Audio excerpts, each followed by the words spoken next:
लातूरमधल्या चाकूर तालुक्यातील नांदगावचे जीवन कांबळे यांचा 15 वर्षांचा मुलगा प्रदीप जन्मापासूनच थॅलेसेमिया आजाराने त्रस्त आहे.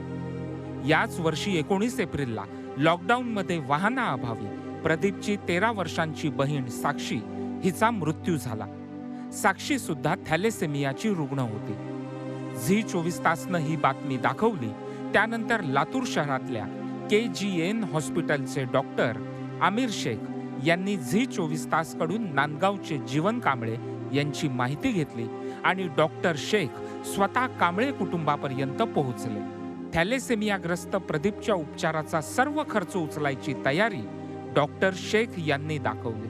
सोबतच गरीब परिस्थितीतल्या कांबळे कुटुंबाला पुढील वर्षभर राशन द्यायचीही जबाबदारी त्यांनी स्वीकारली आहे. सदर मुलाबद्दल मी झी 24 तासच्या बातमीवरून मला कळालं की या घरामध्ये 2 थॅलेसेमियाचे पेशंट होते आणि एक मुलगी ट्रीटमेंट अभावी म्हणजे लॉकडाऊनच्या काळात त्याला व्हेकल नाही मिळाल्यामुळं ती हॉस्पिटलपर्यंत पोहोचू शकली नाही. यांची ट्रीटमेंट आणि यांच्या घरी लागणारं जे जेवणाचं साहित्य वगैरे किंवा राशन पाणी हे पोचवायचं मी असं विचार केलाय. प्रदीपला प्रत्येक महिन्यात 2 वेळा रक्ताची बॅग चढवावी लागते. त्यासाठी नांदगावहून 35 किलोमीटर लांब लातूर शहरात येणं प्रदीपला कठीण जाऊ नये याकरता डॉक्टर आमिर शेख स्वतःची गाडीही उपचारा दिवशी प्रदीपला आणण्या नेण्यासाठी पाठवत आहेत. देवदूत रूपात भेटलेल्या डॉक्टर शेख यांच्यामुळे प्रभावित झालेला 8व्या इयत्तेतला प्रदीपही डॉक्टर होऊन शेख यांच्याप्रमाणेच गरिबांची मदत करणार असल्याचं सांगतो. तर डॉक्टर शेख यांच्या संवेदनशीलतेबाबत कृतज्ञता व्यक्त करतानाच जीवन कांबळे यांनी बातमी दाखवल्याबद्दल झी 24 तासचेही आभार मानले. झी 24 तासच्या जबाबदार पत्रकारितेमुळे लॉकडाऊनमध्ये साक्षीच्या दुर्दैवी मृत्यूची बातमी जगासमोर आली आणि थॅलेसेमियाग्रस्त प्रदीप कांबळे आणि त्यांच्या कुटुंबाला डॉक्टर आमिर शेख यांच्या रूपात मदत मिळाली.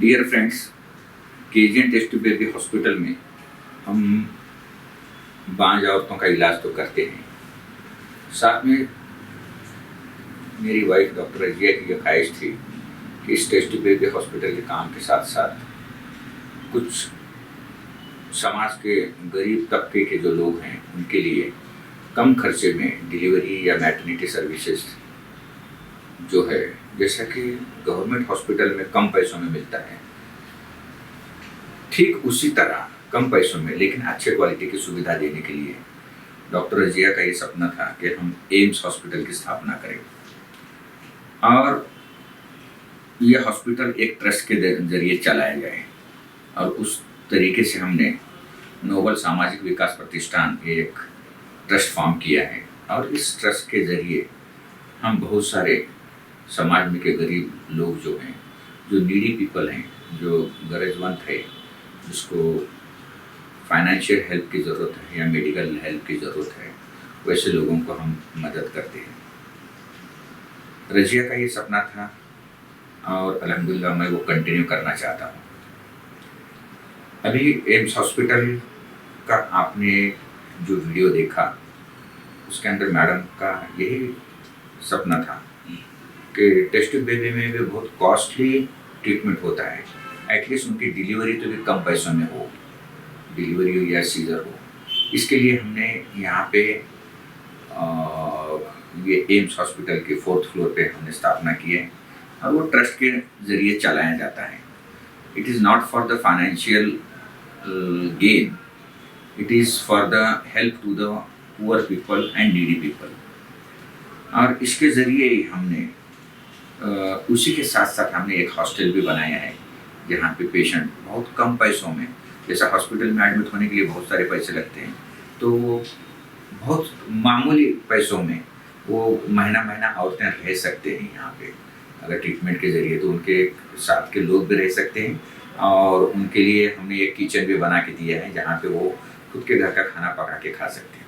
लातूरमधल्या चाकूर तालुक्यातल्या नांदगाव या गावामधल्या साक्षी जीवन कांबळे या 13 वर्षांच्या मुलीचा 20 एप्रिलला मृत्यू झाला. तिला थॅलेसेमिया हा दुर्धर आजार होता. मात्र लॉकडाऊनमुळे तिला वेळेत कुठलीही गाडी मिळाली नाही, रुग्णालयात घेऊन जाता आलं नाही, रुग्णालयात न्यायला उशीर झाला आणि त्यातच चिमुकल्या साक्षीला आपला जीव गमवावा लागला होता.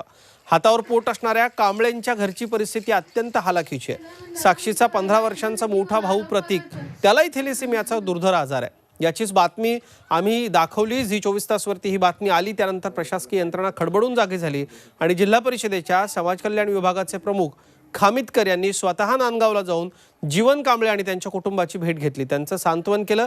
साक्षीच्या मृत्यूनंतर राजीव गांधी विमा योजनेतनं 2 लाख रुपये मिळवून देण्याचं आश्वासन दिलंय.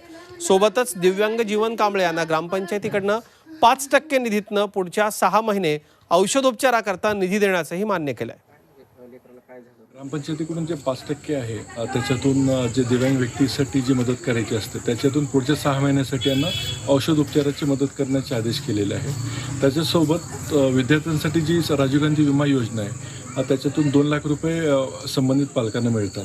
संबंधित मुख्याध्यापकाला तो अर्ज भरून त्यांना 2 लाख रुपये मिळतील याची तजवीज करायला सांगितलं आहे.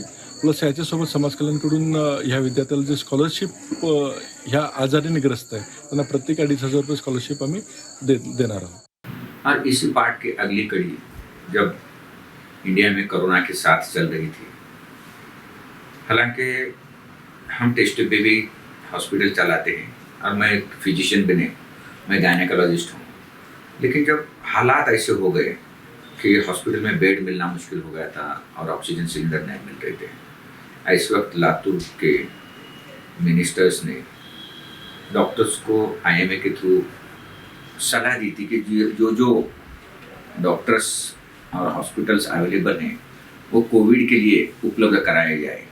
और उसकी एक कड़ी समझकर हमने एक 25 बेड का कोविड का हॉस्पिटल स्टार्ट किया था. और अल्हम्दुलिल्लाह हमारे उस कोविड के हॉस्पिटल में कम पैसों में तो इलाज हुआ ही हुआ, और किसी का भी इलाज 30-35 हज़ार से ज़्यादा नहीं लगे. हालांकि उस वक्त 4-4, 5-5 लाख रुपए लग रहे थे ट्रीटमेंट को, और मॉर्टेलिटी भी बहुत थी. मॉर्टेलिटी इन द पेशेंट मरने का प्रमाण भी बहुत था. और अल्हम्दुलिल्लाह हम 30-35 हज़ार से ज़्यादा किसी का बिल नहीं हुआ और हमारे पास एक भी डेथ नहीं हुई. इसका मतलब दिस इज़ क्रेडिटेबल. और इसके लिए परसों IMA के थ्रू यहाँ के लातूर के कलेक्टर ने हमारा सत्कार किया. और जब मैं सत्कार को गया तो कलेक्टर का ये कहना था, अरे आप तो टेस्ट बेबी हॉस्पिटल चलाते, कोविड का काम कैसे क्या किया. तो मैंने उनको ये डिटेल में समझा दिया कि हम इस काम के साथ साथ समाज सेवा भी करते हैं. तो उन्होंने इस बात को बहुत अप्रिशिएट किया. उन्होंने ये कहा कि आपकी पहचान तो एक टेस्ट बेबी हॉस्पिटल के जैसे एक बड़े डॉक्टर बोल के है, आपने कोरोना में काम किया, ये बहुत अच्छी बात है. और उन्होंने हमारे इस काम की सराहना की. इसी के साथ साथ मैं हालांकि ये पब्लिसिटी के लिए नहीं बोल रहा हूँ, लेकिन उसी दौरान एक यहाँ का एक खेड़ा गाँव है जहाँ एक ही घर में 2 थैलेसेमिया के बच्चे थे. वो बच्चों को उस कोरोना के पीरियड में ब्लड ट्रांसफ्यूजन हर महीने में 2 बार ब्लड ट्रांसफ्यूजन देना पड़ता है. और कोरोना के पीरियड में व्हीकल्स बंद थे और ये थे. वो बच्चे जब उनको ब्लड ट्रांसफ्यूजन के लिए लातूर लाया जा रहा था तो उनको व्हीकल नहीं मिलने की वजह से एक बच्ची का डेथ रास्ते में हो गया था. और ये जब मुझे मालूम हुआ, टीवी पे जब न्यूज़ आई, तो मुझे बहुत बुरा लगा. फिर हमने उस फैमिली को कांटेक्ट किया और जो बच्चा बचा था उसके 1 साल तक हमने वो बच्चे को हमारे खुद के कार में हम उसके घर से लेके आते थे, यहाँ ब्लड ट्रांसफ्यूजन कराते थे और ब्लड ट्रांसफ्यूजन कराने के बाद उसके घर पहुँचा देते थे. और अल्हम्दुलिल्लाह हमने 1 साल तक उस फैमिली को घर का राशन पानी भी पूरा किया. और जब सब हालात अच्छे हो गए तो उन्होंने, वो फैमिली ने इवन टीवी के सामने इंटरव्यू दिया कि हमारी भी बहुत अच्छी हेल्प हो गई.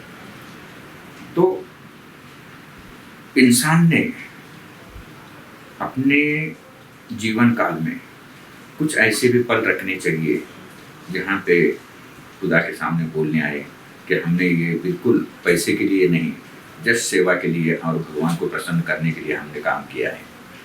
और हमारा इसी तरीके से अब एम्स हॉस्पिटल शुरू करने का इरादा भी यही है. और अल्हम्दुलिल्लाह हम ऐसी प्रोविज़न कर रहे हैं कि ये ट्रस्ट का हॉस्पिटल है तो हमारे बाद भी ये हॉस्पिटल चलता रहे और समाज की सेवा हमसे ऐसी होती रहे.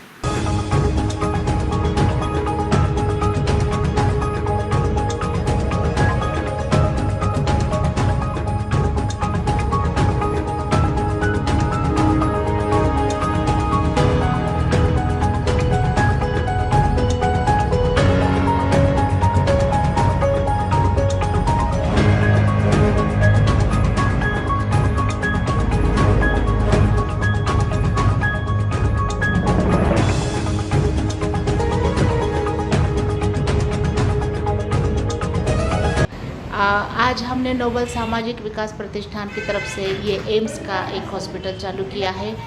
आपको मैं एक टेस्ट ट्यूब बेबी हॉस्पिटल की संचालिका बोल के मालूम हूँ, लेकिन आज मैं और मेरे शौहर डॉक्टर आमिर शेख, इन्होंने सोचा है कि हम खासकर औरतों के लिए कम खर्चों में, मतलब 50% में, और अच्छे उच्च दर्जे की डिलीवरी की सुविधा, सीज़र की सुविधा, जो भी हमारे स्त्री रोग की जो भी प्रॉब्लम्स है उसकी सुविधा कम से कम खर्चों में लेकिन अच्छे दर्जे की हम ये हमारे ट्रस्ट के अंडर एम्स हॉस्पिटल में हम चालू कर रहे हैं। नए साल की नई संकल्पना लेके हम एक सभी सामाजिक बाधिल की बोल के एक डॉक्टर का एक फ़र्ज़ है ये समझ के हम लोगों ने चालू किया है।